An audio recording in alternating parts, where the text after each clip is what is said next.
So how do you define the attention economy, and what do you think makes it such a fundamental threat, not just to traditional news outlets? Because I think that might feel instinctive to a lot of our audience.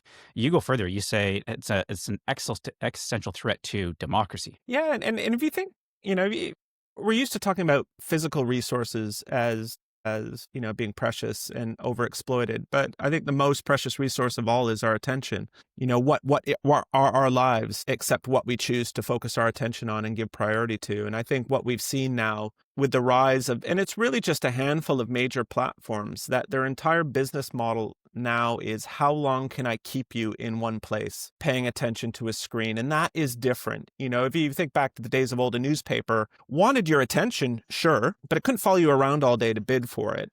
And once you finished with the paper, you put it down and you went on with your day. Or once you finished watching the broadcast or listening to the Today program on the BBC in the morning, you were done. And life would leave you alone. The world would leave you alone. You'd get on with your life and off you'd go. That really started to change when these platforms came up. And when I was still working in politics, they were seen as just another broadcast medium, really, that you could use to go around the mainstream media and go directly to market and directly to your voters. And it's now turned into something horribly different, in that these businesses, and this is what I argue in the paper, these businesses, they don't get paid unless we're on their platforms using them. So the incentives for them in this attention economy are to do whatever they can to keep us on the platform. And you won't be surprised to find out that that's not by playing to the better angels of our nature and giving us rich, nutritious, factual information that helps democracy along. No, it keeps it. We're amusing ourselves to death, to pick up the Neil Postman thread, that these platforms encourage us to be,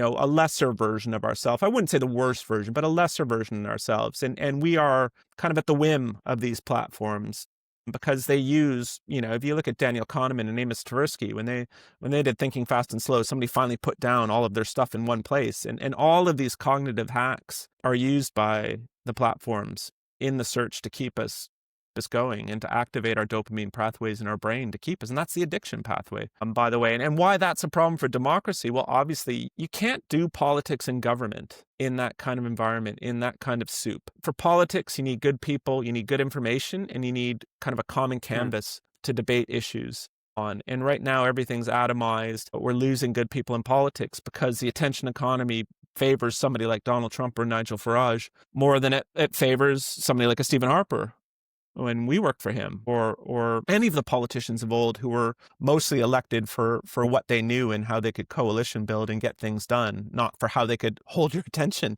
And Donald Trump, and I'll shut up in a second here, and Donald Trump, for all he's the master and has always been the master at consuming people's attention. He just now has a universe where that is the reward and that is what's favored. And that's why he's succeeding.